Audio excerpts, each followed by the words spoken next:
Yo, YouTube, what's up with your boy, Sports and Fitness Rants? I'm back, guys. Click that like button. Subscribe to my channel. What's up, y'all? Welcome back, guys. Welcome back, man. Got another great video for you guys today, as usual, man. You guys know the deal on this channel. It's all about setting the record straight, stopping the lies, stopping the narratives, stopping them from rewriting history, guys. And in this video, I want to talk about some comments I heard LeBron James make on Mind the Game. Once again, this freaking podcast keeps popping up on my damn feed. I said it's like the Terminator. It won't stop. It just keeps coming for me, man. But like I said, I guess this is helping me out here, giving me more topics to talk about, because every time this guy talks, it's just more nonsense. And I saw a clip of him talking about how the NBA should take a page from the NFL and create an Offensive Player of the Year award. My God, man, it's never enough for this guy. It's always some kind of award, some accolade, just another way to celebrate himself, man. That's all this guy wants, is more awards, more accolades, just more celebrations, man, for no reason. An Offensive Player of the Year award? Why? Because he feels like he was getting robbed of MVP awards. I'm sure that's what his thought process is here. Oh, man, I could have had about 5 Offensive Player of the Year awards if they would have had that like the NFL does. And I laugh at LeBron James again, because once again, LeBron James exposes himself as not having any knowledge of the sports he's talking about. How the hell are you still comparing basketball to football, to the NFL? There's no comparison. And we're going to talk about some things in this video. We're going to highlight how much of a fool this dude is, because he wants to talk about the NFL that, the NBA should take a page from the NFL that way, right? We're going to talk about some other ways that I'm sure he won't want the NBA to take a page from the NFL, right? You freaking idiot. And I want to thank you guys, everyone across the world, everyone across the states, man, has been supporting my channel. Once again, you guys know I am truly, truly humbled, man. You guys come through the live streams, man. It really means a lot, guys, for real, man. Thank you very much, man. Shout out to everybody in the membership. You guys know the deal, man. You guys know what to do. Turn the volume all the way up. Hit that play button. Remember, these videos are for educational purposes. And let's roll.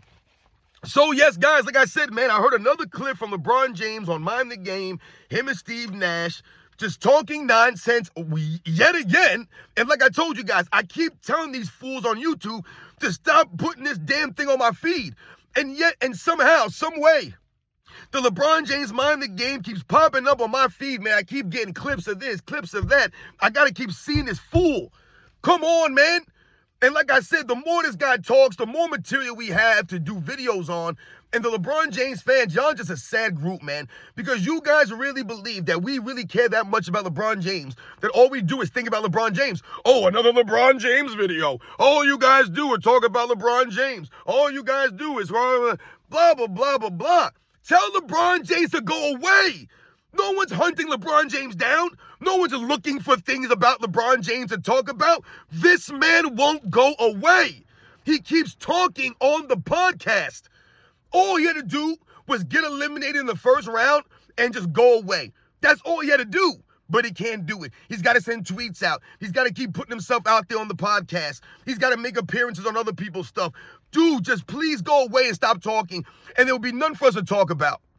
But instead, LeBron James has to keep running his mouth, and then ESPN has to keep talking about the Lakers. It just doesn't end, guys.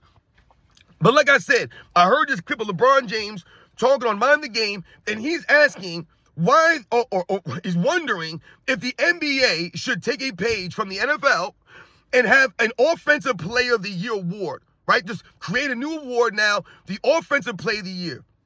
Now, if you guys do not know, if you're not, NFL fans, and you don't know the NFL that well, they have a Defensive Player of the Year award in the NFL, right? I think a lot of people understand that, but I don't think that a lot of people realize that they have an Offensive Player of the Year award in the NFL as well. Now, I know a lot of you guys probably already know that. People who follow the NFL, they get all of this. But I don't think a lot of people understand that. They know about the defensive end. But on the offensive end, guys, they have an Offensive Player of the Year award, which is separate from the MVP, right? There's an MVP award and there's a Defensive Player of the Year award, an Offensive Player of the Year award.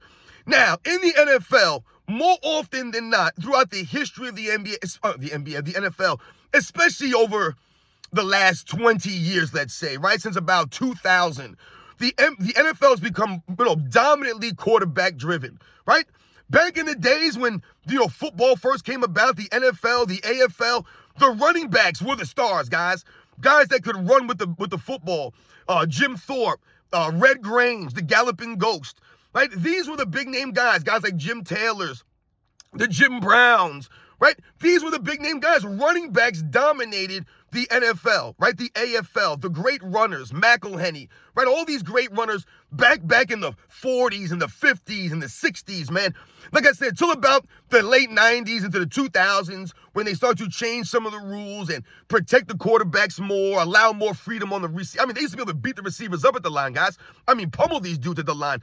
Passing the ball was tougher back in the day. They didn't pass it. Now, teams are passing the ball 50, 60 times. It's almost like three-point shooting in the NBA. The NFL has gotten pass happy. They've abused the rules or changed the rules and manipulated the rules so much so that running is secondary now, right? And running backs, anyway, are not really treated with the same kind of, respect that they once were. But anyway, Offensive Player of the Year award would go to position players oftentimes, right? Because the quarterbacks are dominating the MVPs. If you're a position player, a running back, a wide receiver, any of these kinds of positions, and you win an MVP, that's a hell of an accomplishment, especially, like I said, in the NFL, which mostly dominated by quarterbacks. I mean, like I said, look at the history of the NFL, and you'll see most of the MVP awards being dominated by quarterbacks, the Peyton Mannings, the Tom Bradys, right? Brett Favre won a bunch of MVPs when he played. These are the guys winning the MVPs, guys like Johnny Unitas and the Bart Starrs and all these great players, Joe Montana, John Elways, and, some of these guys that were great quarterbacks, great players. So they dominate the MVP awards. So when we think about the Offensive Player of the Year, and LeBron James is making this analogy or, making this claim that the NBA should take a page from the NFL, again, LeBron James, you're confused here, and you don't understand that the NFL and the NBA are two completely different sports. But not only are they completely different sports, but NFL is much more team-oriented than the NBA will ever be. Now, we're not going to get too far into that because I've touched on this in the other video that LeBron James was talking about the rings, and he brought up all these guys in different sports because he's clueless as to how those sports operate, apparently, versus the NBA. Like, do you really believe there's any kind of comparison between what LeBron James can do, what he can affect on a basketball court, the way he can affect the game on a basketball court on that level, compared to what Joe Montana or, like I said, any of these great quarterbacks could do it on the football field? No matter how great these guys are, Peyton Manning, Tom Brady, Johnny Unitas, Bart Starr, what's the other guy's name?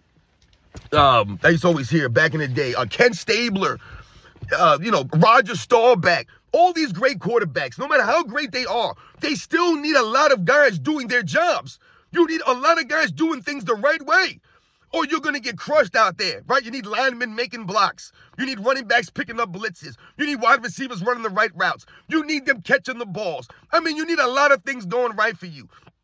So the quarterbacks only have so much power, but they have the most responsibility because the quarterback position might be the hardest, most pressure-packed position in all of sports, man. I mean, my goodness, the kinds of hits, maybe not anymore, but the kinds of hits that these guys had to absorb and had to play through is insane. I mean, think about dropping back for a pass in like the 80s and your blind spot and dudes are hitting you. Lawrence Taylor's coming from behind, or Howie Long is coming down the, oh man. Excuse me, guys. I mean, you're in trouble. Derek Thomas comes flying around that end. Reggie White comes coming through the middle.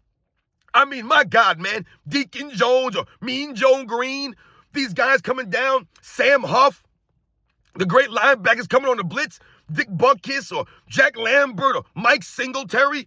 I mean, my goodness. You're in trouble, man. And these guys were allowed to crumble and just destroy you. There was no protection. Back in the day, NFL, man, was a scary place, man. These dudes were hitting. And like I said, there was no holds barred, man. Violence, man, back in the day. For LeBron James over here talking about Offensive Player of the Year. Now, I believe they started the Offensive Player of the Year award in the NFL in the 1972 season, I want to say. I believe the Defensive Player of the Year award started in the 1971 season. So I think it was like a year before they started giving out those awards. Now, remember, guys, the NFL's been around since like the 30s, man. So, right, so you have the NFL, you have the AFL, been around since the 30s, right? Been around longer than the NBA's been around. And once again, when LeBron James talks about taking a page from the NFL, why does LeBron James make it about awards? Why does he make it about accolades, right? That's all it is for someone like LeBron James. Another way for him to celebrate himself. This dude's a piece of garbage, man. That's all it is. This is the same guy when his team was losing 3-0 in the NBA Finals, or they might have even been down 3-1. I can't remember what it was. I think they might have been down 3-0. This man said, I'm averaging a triple-double. Are you kidding me? You guys are getting hammered in the finals, and you're over here talking about a triple-double. You don't give a damn. He never gave a damn. Remember, this is the same guy that said, it's just basketball. Right? He don't care. He's always making excuses. He takes no accountability. But LeBron James worried about more awards, Offensive Player of the Year. And I wrote down some quotes here, guys, from the episode so you guys can kind of understand what's going on here. All right? This is what he says. I did think about how the NFL does Offensive Player of the Year and MVP. So he thinks about, that's what you think about? How the NFL does Offensive Player of the Year and an MVP. That's the dumbest thing I've heard in my life, LeBron James, right? Because once again, I'm going to expose how come he's not thinking about other things about the NFL. He conveniently only thinks about the awards in the NFL, the Offensive Player of the Year. And let's think about this again. NFL is completely different from basketball. And we've talked about this. In the NBA, the players play both sides of the ball. There is no distinctions. There's no separation between offense and defense. Now, yes, we know that a lot of guys don't play defense. They choose not to do this, to be lazy, to not give that effort consistently. But you still have to do it nonetheless. You're still on the court. There is no subs out for defense or, two sides. In the NFL, right, now, not back in the day. Now, back in the day, the 30s, the 40s, the 50s, the 60s. A lot of these guys played Iron Man football. Anyone who's played football knows what I mean when I say Iron Man football. That means you play both ways, offense and defense. Most of us growing up, you play junior high, high school, Pop Warner, whatever it is. You're normally, if you're a good player, you're playing both sides, guys. All right? I played Iron Man football all through my senior year in high school. All right? I played running back and cornerback. All right? That was my position. And then my senior year, they moved me to linebacker. So I was running back and linebacker my senior year. You play Iron Man football. You play essentially every single down. That's how a lot of those guys played back in the 30s and the 40s and the 50s. They played a lot of Iron Man football back in them days, guys. These guys were hard, man. These guys were tough. They had grit. The LeBron James don't know nothing about what these dudes was doing. This man can't play defense now, standing around. You think he could be an Iron Man football player? No way. That's why it's called Iron Man football. Now, LeBron James ain't no Iron Man. He's a fake Iron Man. He's out here looking like a straight punk. But that's what he's thinking about, right? So let's go to another quote that he says here. He says, I thought that could possibly be something in our league where you give an Offensive Player of the Year and an MVP. Once again, LeBron James worried about nonsense, worried about some weird awards because that doesn't add up. In football, you have a defense and an offense.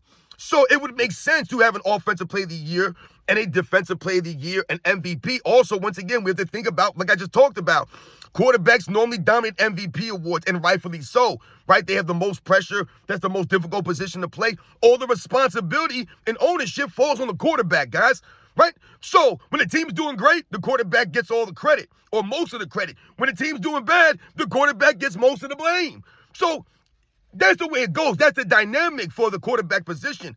But LeBron James don't know nothing about no accountability. He don't know nothing about responsibility. LeBron James would be the only quarterback in NFL history to never take accountability, to never take responsibility. He would only be celebrated, but never take the heat. They'd blame the linemen. They'd blame the running backs. They'd blame the coaching staff. They'd blame the fans. They'd blame the water boys. They'd blame the special teams. Everyone would get blamed. That's LeBron James. That's his mentality. That's his fan base, guys. So he's worried about Offensive Player of the Year award. Listen to what Steve Nash says here.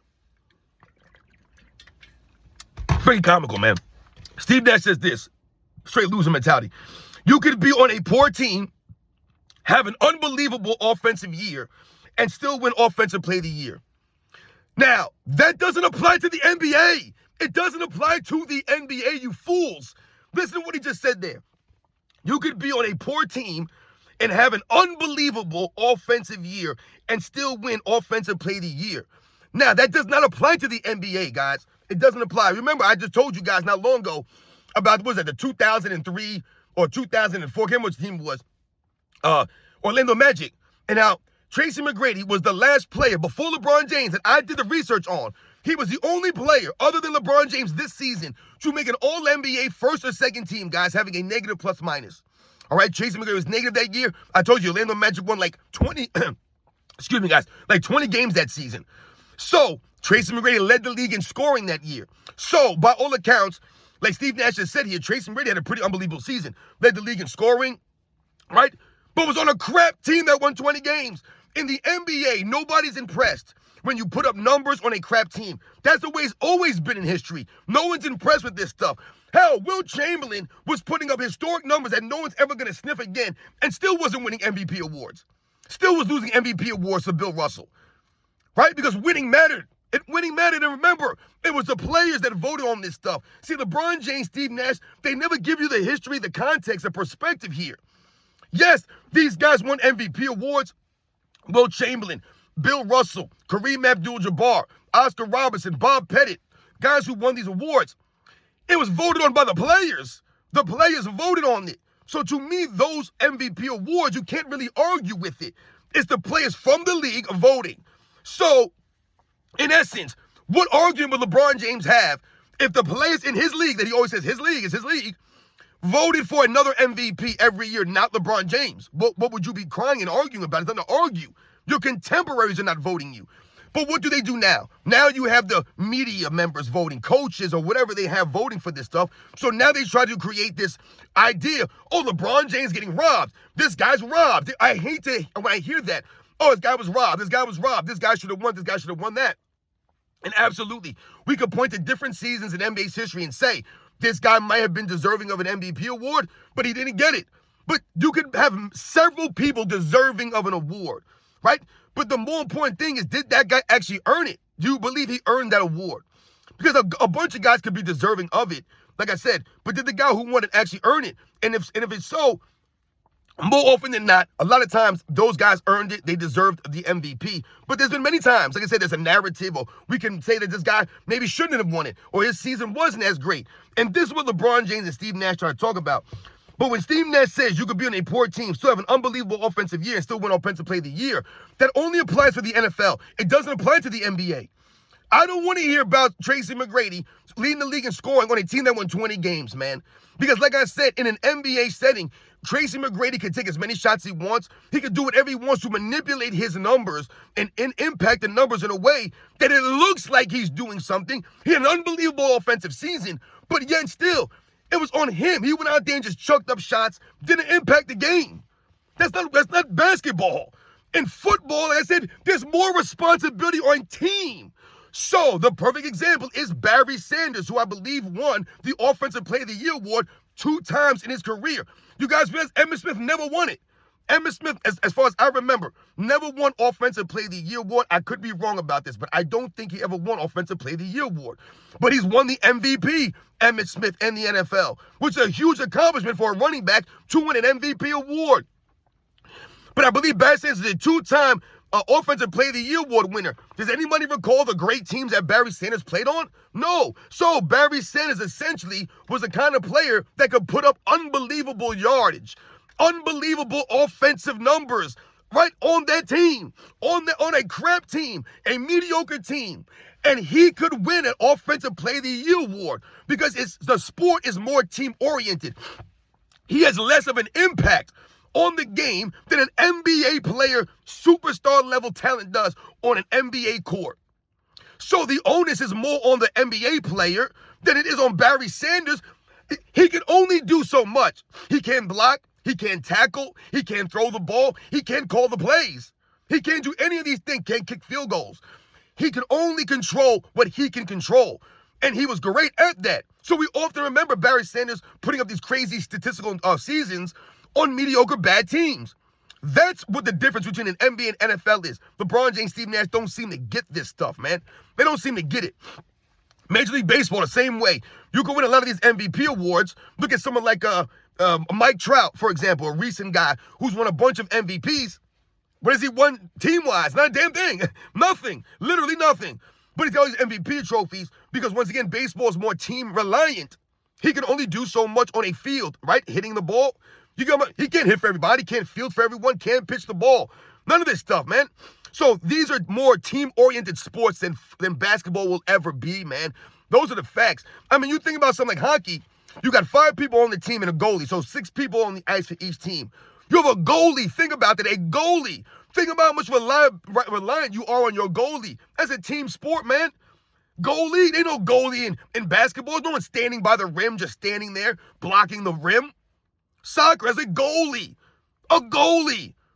I mean, you can win a game 1-0. That's team right there. You need teamwork. Ain't no NBA game ever going to be 2-0. Never. It's never going to be, oh, one basket won it, guys. The first basket to wins. I mean, my goodness. It's not the same comparisons here. He says idiots. And then LeBron James said another quote. He says this. It changes. It's like, okay, is it the best player? Is it the player who had the best season with their team? Maybe that's offensive play of the year. Like he's showing here trying to explain, who's the MVP? How do we say who's an MVP? What's the criteria for MVP? Blah, blah, blah, blah, blah. Like I said, it was voted on by the players. But I remember growing up in the 80s and the 90s when they changed it to, the players not voting in the 80s. It always seemed to come down to the best player on the best team. It was always something like that. You had to be one of the best players or one of the teams that have the best records. That's usually how it goes. Not every time, guys. We get that. There's been many instances in the NBA, several instances that it wasn't the best player on the best team. But that's normally how it goes. Your team has to be a top 3, top 5 team more than likely, and you have to be having a very good statistical season, impacting the wins for your team. That seems pretty simple. I think that's pretty much what it is. LeBron James is crying and moaning like his fans because they're always like, oh, I should have won this. I should have won that. Dude, like, it's insane. You shouldn't have won those 2 on a super team, but you did. Now, the main point of this video, and I know I rambled on for a long time here, is I wanted to ask, why is LeBron James worried about Offensive Player of the Year award? Why is LeBron James not worried or thinking about other things that the NFL has done? Why did the NBA take a page from the NFL? In other ways, LeBron James. Did the NFL just increase their game from 16 to 17 game season? I'm pretty sure they just did that a couple years back, didn't they? What do we hear from the NBA players? LeBron James. Oh, we should play less minutes. We should be playing less games. Well, why don't you guys take a page from the NFL and add games on, you soft fools? The NFL's doing that, right? Not saying that the players wanted that or they didn't want that, but if you want to take a page from the NFL, why don't you talk about that? They increased their games, and you guys are crying and moaning about playing the same amount of games that they've been playing since 1968. That's insane. That's how soft these guys are. The NFL added a game on, but they've been adding games. The NFL started off with a 12-game season, guys, in the 1930s. 12 games. Then they went to 14 games. Then they went to 16 games. Now they're at 17 damn games. They get one bye week. One freaking bye week. But LeBron James don't want to talk about it. He's talking about Offensive Player of the Year. So how about this, LeBron James? We'll give you the Offensive Player of the Year award that you're never going to win, but we'll give it to the NBA. We'll add another trophy to the trophy case for these clowns to try to collect. But at the same time, we're going to add some games on then. Instead of an 82-game schedule, why don't we play an 84-game schedule like the ABA used to play? An 84 game schedule. How would we do that? That's right, guys. In the ABA, they played an 84-game schedule. So why don't we do 84 games? Let's increase 2 games. We'll give you an Offensive Player of the Year. Right? How about the fact, LeBron James, that the NFL players don't have guaranteed money like you fools do? You guys get max contracts. You guys get all this stuff, no trade clauses. You guys can do whatever you want. The most entitled sport there is out there is the NBA players because you guys are entitled and you act like you're not. You guys are soft as hell, but you act like you're tough. You guys cry and moan like you guys are dealing with a harsher world than the guys in the past did. You guys want all this sympathy. You're always playing the victim. It's an absolute joke. You guys are an embarrassment to the past eras of the NBA. But how come LeBron James won't talk about how they don't got guaranteed money like the NBA players do? You guys get all these luxuries that the NFL players can only dream about. But LeBron James ain't going to say nothing about that, right? How come you won't talk about that, so LeBron James? Huh, man? As the NFL players are load managing, are they load managing? If you miss one game in the NFL, that could cost you the season. That's how much one loss could kill your season, guys, in the NFL. That's how much every week means. You can't half-ass it. You can't lollygag out there on the field. You can't play like LeBron James. LeBron James won't make it across half court. You think that LeBron James could be playing in the NFL under those kinds of conditions? I mean, it's a joke, man. An absolute joke for him to talk about an Offensive Player of the Year award, talk about the NBA should take a page from the NFL. There's a lot of things you guys should be taking a page from the NFL from. Like I said, how come you ain't going to be doing the same contracts? How about if we didn't get you guys to have guaranteed money? You got to show up and play to get paid. How, LeBron James, you clown? Stop talking about the NFL and other sports that you have no clue about. That's not the same as the NBA. You guys are the most coddled, soft, just like I said, worthless ass group of athletes that we have right now. Everything with you guys an issue. Woe is me with everything. I mean, my God. Oh, why can't we get a break, a month off between the regular season and the playoffs? You got Aaron Gordon. Oh, we need more time, more days between the games. Like, my God. You guys are crying all the time. You got these fools out there crying now like, oh, the guys keep tearing their Achilles. They keep getting hurt. Why do you think these guys are getting hurt? They keep making excuses. Oh, because they're running more. They're doing more running. These guys are cutting. But you just told us that they're bigger, stronger, faster, that the guys back in the day were plumbers and taxi cab drivers. So the plumbers and the taxi cab drivers and construction workers could play all season long, then go to work on a side job in the off season and not be hurt ever. That doesn't make any sense, you clowns. That makes no sense in a harsher world with less medical advancements, less treatments, right? I just don't get it, man. They have less, and guys are acting as if today is harder. Oh, man, they got to run an extra 200 miles. Just stop it, man. They're weak. They're frail. They're softer. You had guys walking to school when they were 10, 12 years old. These guys are getting dropped off in cars. What are we doing here? Soft-ass dudes. LeBron James is a straight clown. Always worried about some accolade, some trophy. Has no clue what he's talking about. So it is for this guy. More ways to get recognition. A fake award that you wouldn't even earn, that you wouldn't even deserve. Offensive Play of the Year award. This guy has no idea what he's talking about. You guys know the deal, man. I'll catch you guys on the next one.